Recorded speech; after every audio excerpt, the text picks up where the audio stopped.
Hello दोस्तों। उम्मीद करता हूँ कि आप सब ठीक होंगे। आज मैं आपको ऐसी कहानी सुनाऊंगा जो आपको भावुक कर देगी, जिसका शीर्षक है पत्नी की माथे की बिंदिया। बाहर फेरी वाला आया हुआ था, कई तरह का सामान लेकर। बिंदिया, कांच की चूड़ियां, रबर बैंड, हेयर बैंड, कंघी, कांच के और भी बहुत सारे सामान थे। आस पड़ोस की औरतें उसे घेर कर खड़ी हुई थी। काफी देर तक बाबा गेट पर अपनी लाठी टेक कर खड़े थे। जैसे ही औरतों की भीड़ छटी, बाबा अपनी लाठी टेकते हुए फेरी वाले के पास पहुंच गए और उसका सामान देखने लगे। शायद वे कुछ ढूंढ रहे थे। कभी सिर ऊंचा करके देखते, कभी नीचा। जो देखना चाह रहे थे वह दिखा नहीं। हैरान परेशान बाबा को फेरी वाले ने देखा तो पूछा, कुछ चाहिए था क्या बाबा आपको? पर बाबा ने सुनकर अनसुना कर दिया।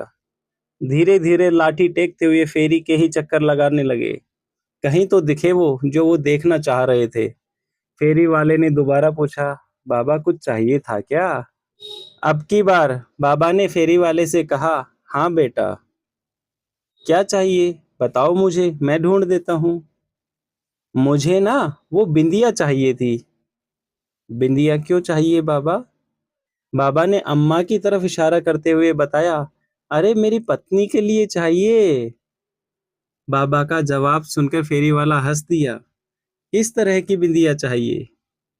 बड़ी बड़ी, गोल गोल, बिल्कुल लाल रंग की। फेरी वाले ने बिंदिया का पैकेट निकाल कर दिखाया। यह देखो बाबा, ये वाली। अरे नहीं नहीं, ये वाली नहीं, बिल्कुल लाल सी। फेरी वाले ने वो पैकेट रख लिया और दूसरा पैकेट निकाल कर दिखाया और बोला, बाबा ये वाली। तो बाबा बोलते हैं, अरे तुझे समझ नहीं आता क्या, बिल्कुल लाल लाल बिंदिया चाहिए। फिर फेरी वाले ने सारे पैकेट निकाले और फेरी के एक तरफ फैलाकर रख दिए। आप खुद ही देख लीजिए बाबा, कौन सी बिंदिया चाहिए आपको? बाबा ने अपने कांपते हाथों से बिंदिया के पैकेट को इधर उधर किया और उसमें से एक छोटा पैकेट निकाला। हाँ हाँ, ये वाली। बाबा के हाथ में बिंदी का पैकेट देखकर फेरी वाला मुस्कुरा दिया। बाबा, ये तो मैरून रंग की बिंदी है। चलो कोई बात नहीं, कितने की है? 10 रुपए की ही है बाबा। अच्छा। कीमत सुनकर बाबा का दिल बैठ गया।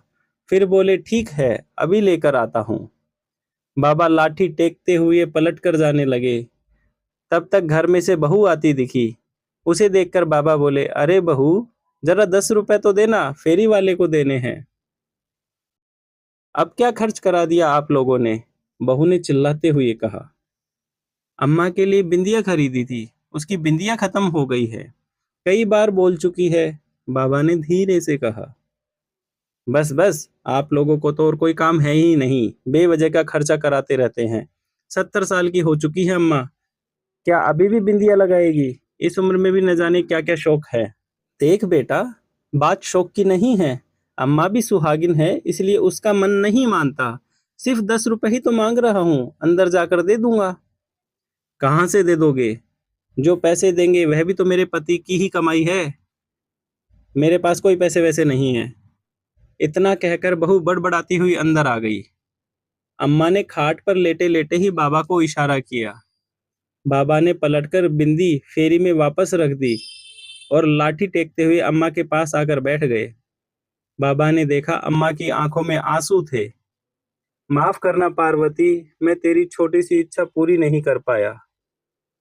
रहने दो जी, बेचारी बहू भी परेशान हो जाती होगी। काहे दिल पर लेकर बैठ जाते हो? बिंदी ही तो है। हाँ हाँ, बिंदी ही है। कौन सी हजारों रुपये की आ रही थी? बाबा ने व्यंग से हंसते हुए कहा।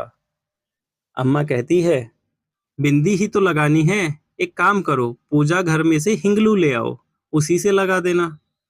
पर आज अपने हाथों से लगाना। बाबा ने अम्मा की बात सुनी और फिर लाठी टेकते हुए पूजा घर में गए। थोड़ी देर बाद बाबा हाथ में हिंगलू लिए अम्मा के पास पहुंचे। लो पार्वती, उठो, मैं तुम्हें बिंदी लगा देता हूँ। पर अम्मा में कोई हलचल नहीं दिखी। बाबा ने दोबारा कहा, पार्वती, ओ पार्वती, सो गई क्या? तेरी बड़ी इच्छा थी ना बड़ी सी लाल बिंदी लगाने की। ले देख, मैं हिंगलू ले आया हूँ। अब बड़ी सी लाल बिंदी लगा दूंगा। पर तू बैठ तो सही। पर अम्मा बिल्कुल शिथिल हुई पड़ी थी, शरीर में कोई हलचल न थी। बाबा का दिल बैठ गया। हाथ में हिंगलू लिए अम्मा के पास ही बैठ गए।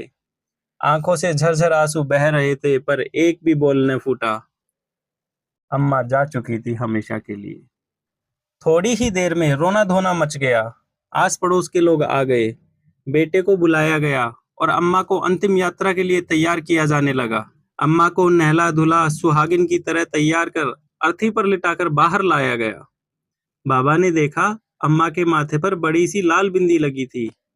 बाबा उठे, घर में गए। थोड़ी देर बाद बाहर आए और धीरे धीरे अम्मा की अर्थी के पास गए। उन्होंने अम्मा के माथे पर से बिंदी हटा दी। बाबा, यह क्या कर रहे हो? अम्मा सुहागिन थी, आप बिंदी क्यों हटा रहे हो?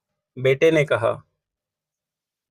बाबा कहते हैं, बेटा, उसका पति बिंदी खरीदने की औकात नहीं रखता था, इसलिए हटा रहा हूं। सुनकर सब लोग अवाक रह गए। बहू शर्मसार हो गई। सबने देखा, बाबा अपने हाथ में लाए हिंगलू से एक बड़ी सी लाल बिंदिया अम्मा के माथे पर लगा रहे हैं।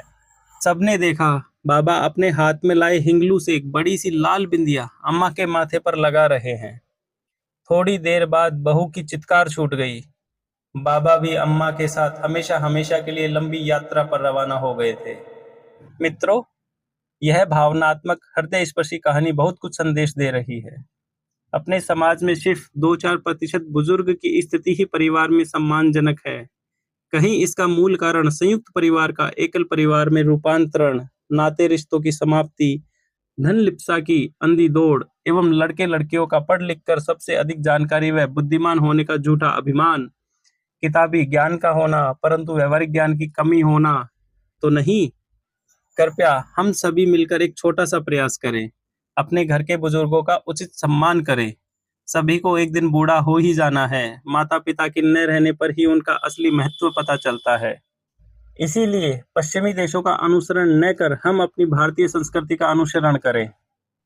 अगर आपको हमारी कहानी पसंद आई हो तो अपने मित्रों और परिवारजनों को जरूर शेयर करें तथा हमारे YouTube चैनल स्टोरी स्टूडियो 2024 को सब्सक्राइब करें। धन्यवाद।